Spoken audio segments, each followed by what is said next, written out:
Maman, faut que tu m'expliques un truc. Ah, t'as retrouvé ma brosse? Ouais, elle était sous ton lit. Ah, merci, je l'avais perdue, je suis vraiment maladroite des fois. Justement, à chaque fois que tu la perds, je la retrouve sous ton lit, il y a cette odeur de poisson sur le manche. De poisson? Ouais, tu manges des sardines pendant que tu te brosses les cheveux ou quoi? Bon, j'avoue, c'est mon guilty pleasure. De manger des sardines? En me brossant les cheveux, oui, et arrête de faire ça. Pourquoi? Parce que c'est intrusif. Fais voir la brosse. Mais c'est juste une brosse. Oui, mais c'est ma brosse, et je veux plus que tu l'utilises. D'ailleurs, pourquoi tu la cherchais? Pour me brosser les cheveux comme une personne normale. Ah, ouais, je suis bête. De toute façon, y a pas 36 000 manières d'utiliser une brosse. Enfin, pas que je sache. Chérie, faut qu'on parle. Parler de quoi? Je suis pas assez pour toi? Assez quoi? Grand. Ah, mais bien sûr que si, t'es la taille parfaite. Et tu sais, c'est pas la taille qui compte. Non, on me la fait pas à moi, celle-là. Pourtant, papa, il fait 1m85. C'est ce que je disais, c'est la taille parfaite. Alors pourquoi tu caches le fait que tu utilises cette brosse qui fait 10 cm de plus que moi? Parce que parfois, je me sens vide quand c'est toi. Voilà, t'es content? Retire ce que t'as dit. Cette brosse, contrairement à toi, comble le vide en moi. Est-ce que quelqu'un peut m'expliquer ce qui se passe? Je vois pas de quoi vous parlez. Eh ben, tu verrais même pas, même si je te montrais. Attends, reste là. Papa? Ah, salut Léa. Papa, je te présente Tony. Bonjour monsieur. Salut. Il est charmant, tu trouves pas? Mais il est où ton autre copain de la semaine dernière? Mon ex, papa, et ça fait 1 mois que je lui parle plus à ce bolos. Tellement romantique, bébé. Arrête, pas devant mon père. Ça va, je vous dérange pas? Non, non, tranquille. Papa, du coup, ça va si Tony reste dormir ce soir? C'est un peu trop tôt, tu trouves pas? Ouais, mais genre si on se couche à 21h, c'est bon, non? Bonté divine, Léa, mais il est con. L'amour rend bête, tu veux que je te dise quoi? Oh, Tony. Léa, je pense pas que c'est une bonne idée qu'il reste ce soir. Si ta mère le croise, elle va devenir folle. Folle de lui, ouais. Bébé, arrête. Non, mais t'as vu comment il a tombé par terre? Arrête de me saucer, tu sais très bien c'est mon rôle ça. Bon, tu sais quoi, je m'en fous, il peut rester dormir, mais un jour tu comprendras, Léa. Mais j'ai déjà compris, papa, c'est l'homme de ma vie en fait. Ah, et monsieur? Quoi? Si jamais quand je dors, je bouge beaucoup dans mon sommeil. Ouais, du coup, si t'entends le lit grincer, c'est normal en fait. Oh, parlant de sommeil, ça m'a fatigué tout ça. Ouais, j'avoue, papa, on va faire une sieste. Mais t'as jamais fait de sieste de ta vie? Ouais, mais maintenant j'en fais tous les jours avec Tony. Allez bébé, tu viens? À plus, papa. Bouge pas, trop Tony, j'arrive pas à dormir. Ok, qui a mangé le dernier yaourt? Pas moi. Moi non plus. J'aime pas les yaourts. Il restait un yaourt? Oui, et je l'avais caché exprès au fond du frigo pour que personne ne le prenne, mais visiblement je vais devoir mettre des post-it sur ma nourriture. Donc qui l'a mangé? Personne, maman, on vient de te dire. Eh ben y a un menteur dans cette pièce et il va se dénoncer. C'est bon Gertrude, c'est juste un yaourt, détends-toi. C'est pas juste un yaourt, c'est le dernier de mes yaourts. Et si quelqu'un ne se dénonce pas tout de suite, il va se passer des choses très sombres dans cette pièce. C'est compris? Bah ça peut pas être moi, j'ai pas été dans la cuisine aujourd'hui. Ah, t'as jamais été dans la cuisine, donc t'as pas vidé le lave-vaisselle comme je t'ai demandé. Mais tu m'avais pas demandé. Très bien, t'as passé le test. C'était un test? Oui, si t'avais mangé le yaourt, t'aurais joué le jeu et tu m'aurais dit que t'avais oublié. Moi, je suis intolérante au lactose, donc ça pouvait pas être moi non plus. C'est vrai ça, donc il reste 2 suspects. Je peux vous garantir que le coupable va sentir ma rage. Mais maman, je viens de te dire que j'aime pas les yaourts en fait, c'est trop dégueu. Donc si c'était pas toi, ni Mathéo, ni Pétunia, ça veut dire que... Quoi? Chérie, c'était pas moi. C'est ta dernière chance. Mais puisque je te dis que c'était pas moi... Ok, t'es finito. Non. Non. Oh, crotte. Bon bah merci de m'avoir invité Gertrude, ça me fait trop plaisir. Tout le plaisir est pour moi, on refait ça quand tu veux ma cocotte. La prochaine fois peut-être sans tes enfants, ils avaient l'air trop pénibles. Ces petits diabletins? Mais non, ils sont adorables, c'est difficile de leur en vouloir quand tu les aimes autant, tu sais. Tu sais Gertrude, j'admire vraiment le fait que tu prennes autant sur toi avec tes enfants. Oh, t'es trop gentille. Bon, je dois vraiment y aller. Bisous. Ciao ciao. Elle était sympa ta copine, maman. Vous êtes des bons à rien. Pardon? Je vous ai donné une consigne et vous êtes incapable de la respecter. Mais on a fait quoi? Je vous ai demandé de passer l'aspirateur partout dans la maison avant que ma copine arrive et vous avez échoué. Mais on a passé l'aspirateur partout dans la maison en fait. Et est-ce que vous avez passé l'aspirateur au plafond?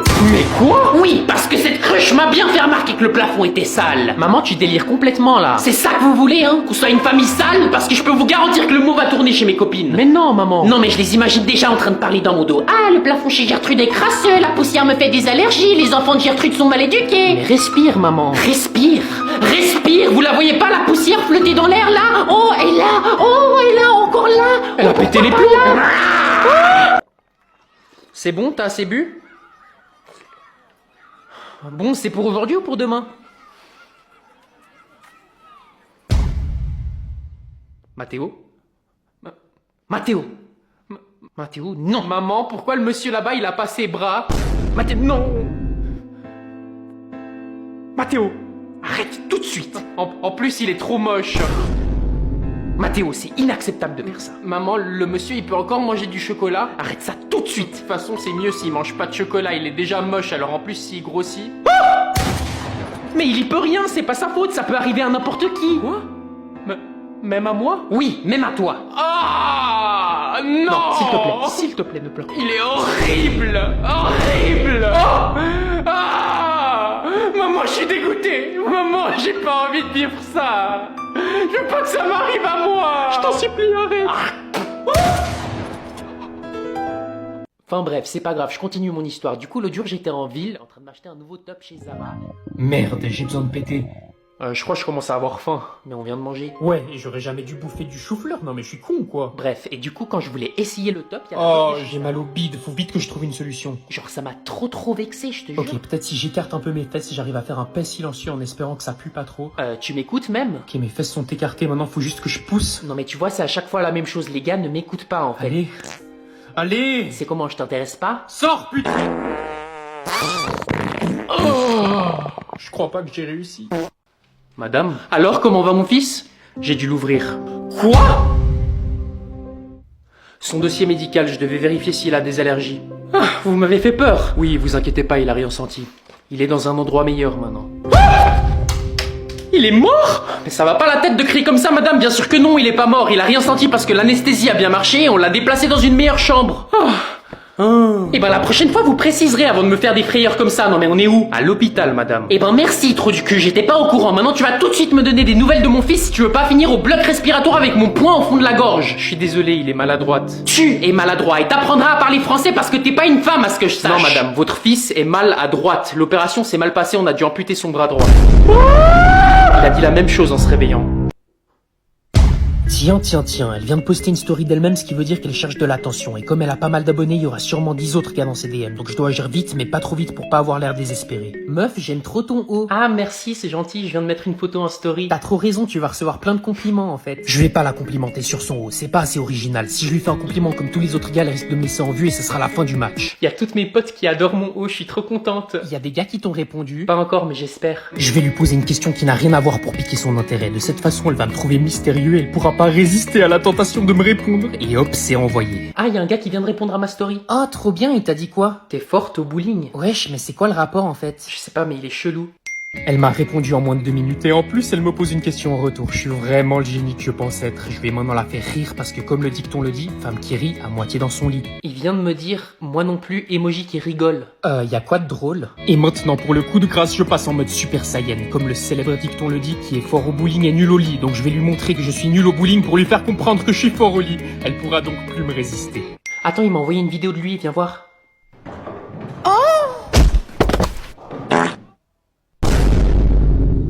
Elle m'a bloqué, c'est sûrement une technique de drague.